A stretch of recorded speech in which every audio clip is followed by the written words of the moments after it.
Welcome back another module number 13 and इस module में हम समझने वाले हैं पोर्टफोलियो मैनेजमेंट क्या चीज है और हम किस तरीके से अपना पोर्टफोलियो को मैनेज कर सकते हैं। आई थिंक इन्वेस्टिंग, ट्रेडिंग, इन सब चीजों में जो सबसे ज्यादा इंपॉर्टेंट चीज है वो पोर्टफोलियो मैनेजमेंट है। जब आपको पता है कि आपका जो कैपिटल है वो सिक्योर है, आपकी जो ओवरऑल जो मनी है, जो पोर्टफोलियो आपने डिजाइन किया है, बनाया है, वो अगर सिक्योर है तो आप रिस्क में जा ही नहीं सकते, ठीक है।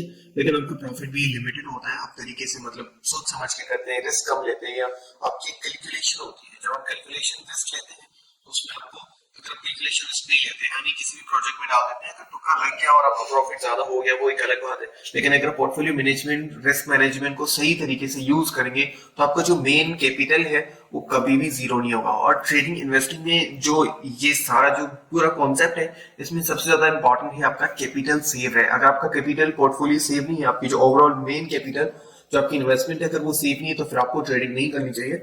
आपको वही काम करना चाहिए जो आप काम पहले कर रहे थे। आपके लिए ट्रेडिंग बनी नहीं है। अगर आपको ये नहीं पता कि आपने पोर्टफोलियो मैनेज कैसे करना है, आप इमोशंस को कंट्रोल नहीं कर सकते, देन पोर्टफोलियो मैनेजमेंट आपको सीखना पड़ेगा, अदरवाइज आप ट्रेडिंग नहीं कर सकते। ओके, तो एक होता है शॉर्ट टर्म पोर्टफोलियो, ठीक है, एक होता है लॉन्ग टर्म पोर्टफोलियो। जैसे फॉर एग्जांपल मैं क्रिप्टो में इन्वेस्टमेंट कर रहा हूँ, ठीक है, अभी जनवरी से मार्केट पंप होना स्टार्ट हो गई है, तो मैं क्या करूंगा, शॉर्ट टर्म पोर्टफोलियो बनाऊंगा कि ये कॉइंस मैं शॉर्ट टर्म में सेल करूंगा, ठीक है। ये मेरा पोर्टफोलियो इतनी अमाउंट है जो कि मैं शॉर्ट टर्म में इस प्राइस तक जाएगा तो मैं इसको बेच दूंगा। या अगर हम स्टॉक मार्केट में है तो हम वहां पर भी ये चीज देखेंगे कि जो शॉर्ट टर्म प्रोजेक्ट्स है, जो शेयर्स है, वो हम इस प्राइस पे बेच देंगे थोड़े से प्रॉफिट में।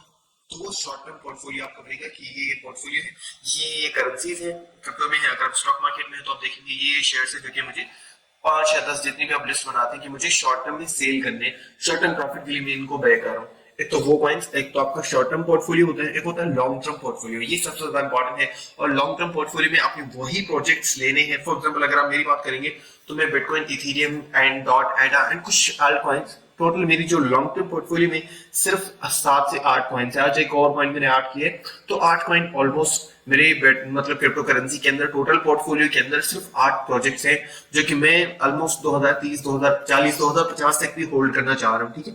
तो ये होता है लॉन्ग टर्म। एक तो शॉर्ट टर्म पोर्टफोलियो जिसमें 6 मंथ, 1 ईयर, जैसे ही वो अपनी ऑल टाइम हाई को रीच करेगा मैं अपनी इन्वेस्टमेंट निकाल दूंगा, तो वो होता है शॉर्ट टर्म पोर्टफोलियो, ठीक है। एक और शॉर्ट टर्म, अगर आप मतलब एकदम बहुत ही शॉर्ट टर्म प्लेयर हैं जो कि आप समझ रहे हैं कि आपके लिए लॉन्ग टर्म ही इन्वेस्टमेंट 5 साल तक मैक्सिमम है, तो फिर आप लॉन्ग टर्म पोर्टफोलियो से हिसाब से डिजाइन कर सकते हैं। मेरे हिसाब से जो लॉन्ग टर्म इन्वेस्टमेंट वो 30 साल 40 साल है, क्योंकि क्रिप्टो के अंदर अगर आप 30 साल से 40 साल के हिसाब से चल रहे हैं ना, देन आपको ये आपकी जो $1000 है उनको मिलियंस ऑफ डॉलर्स में कन्वर्ट कर सकते हैं आप। और सब लोगों ने ऐसे ही कन्वर्ट किया, ऐसा नहीं कि आप एक ही साल में, 2 साल में, 3 साल में इतने पैसे कमा सकते हैं। $1000 से आप $100 लेके आते हैं मार्केट में, आप एक्सपेक्ट करें कि आपको $1,000 मिलेगा, तो चीज पॉसिबल है, वो चीज पॉसिबल है।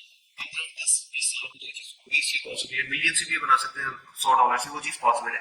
तो क्रिप्टो की बात होगी, अभी हम स्टॉक की बात करना है। स्टॉक मार्केट में मेरी जो शॉर्ट टर्म पोर्टफोलियो है वो है ही नहीं। मैं समझता हूँ कि स्टॉक मार्केट में अगर आप ट्रेडिंग कर रहे हैं तो आपके पास लॉन्ग टर्म पोर्टफोलियो होना चाहिए। मैं शॉर्ट टर्म इन्वेस्टमेंट करता ही नहीं स्टॉक मार्केट में।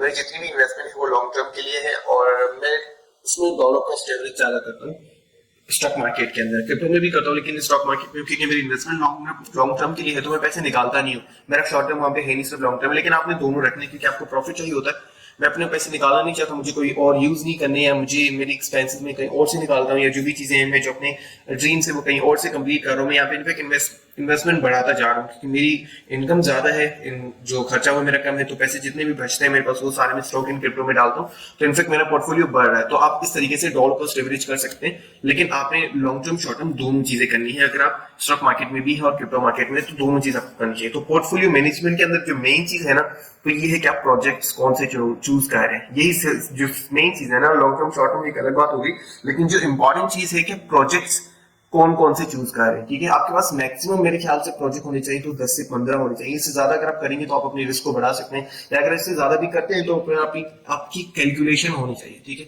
दे नहीं आप अपने प्रोजेक्ट्स को बढ़ा सकते हैं। फॉर एग्जाम्पल अगर हम शेयर मार्केट की बात करें तो मेरे पास टेस्ला का है, एप्पल का है, एंड उसके बाद कोक का है, उसके बाद कुछ ऐसी कंपनीज है जो कि अभी स्टार्टअप्स में आई है, ठीक है।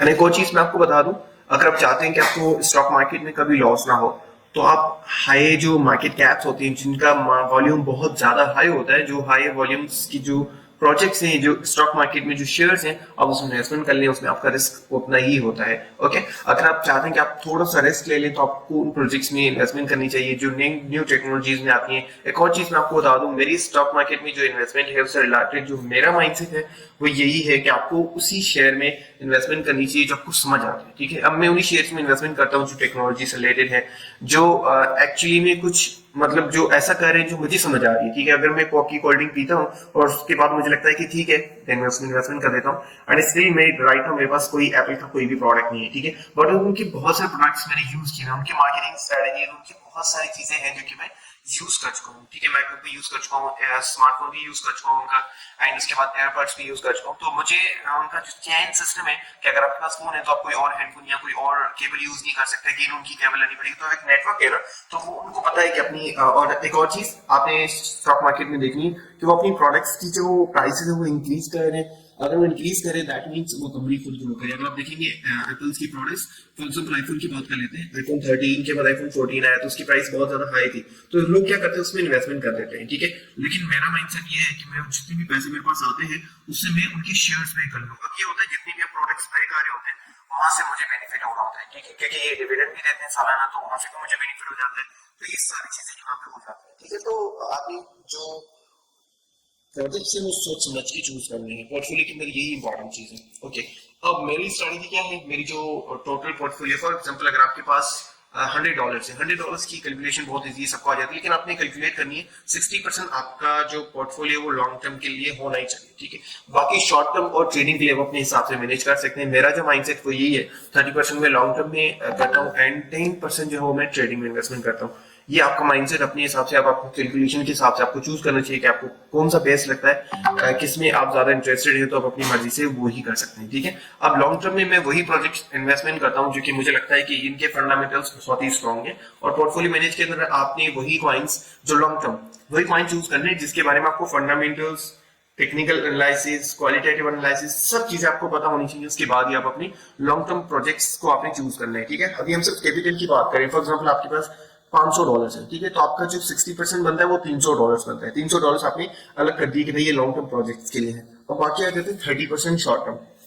30% कितना बनता है $500 का, मेरे हिसाब से $150 बनते हैं। तो $150 यहाँ पे अगर आप सिर्फ शॉर्ट टर्म में करेंगे तो उसमें ये वाले प्रोजेक्ट्स होंगे जो कि आपको आज लिए, 7 दिन बाद, 1 महीने बाद, 2 महीने बाद आपने उसको बेच दिया, या 6 महीने बाद आपने उसको बेच दिया और आपने थोड़ा सा प्रॉफिट आपने लिया और उससे आप निकल गए। ठीक है, 10% आपने ट्रेडिंग के लिए यूज करना है। मैं जो खुद यूज कर रहा हूँ ट्रेडिंग के लिए 10% ही यूज कर रहा हूँ।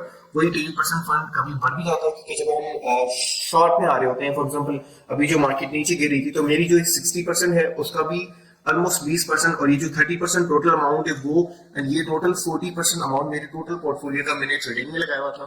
तो समटाइम आप उसको चेंज भी कर सकते हैं, और बाकी अगर मार्केट सही चल रही है तो आप अपने हिसाब से जो स्ट्रैटेजी में यूज करो वही करनी चाहिए। समटाइम अपनी स्ट्रैटेजी को थोड़ा सा चेंज कर सकते हैं, लेकिन आपकी कैलकुलेशन होनी चाहिए। विदाउट कैलकुलेशन आप ट्रेडिंग करेंगे तो इसलिए आपको लॉस ही होगा। ओके, आई होप आपको समझ आ गया होगा कि पोर्टफोलियो किस तरीके से मैनेज करना है। थैंक यू सो मच, मिलते हैं नेक्स्ट मॉड्यूल में।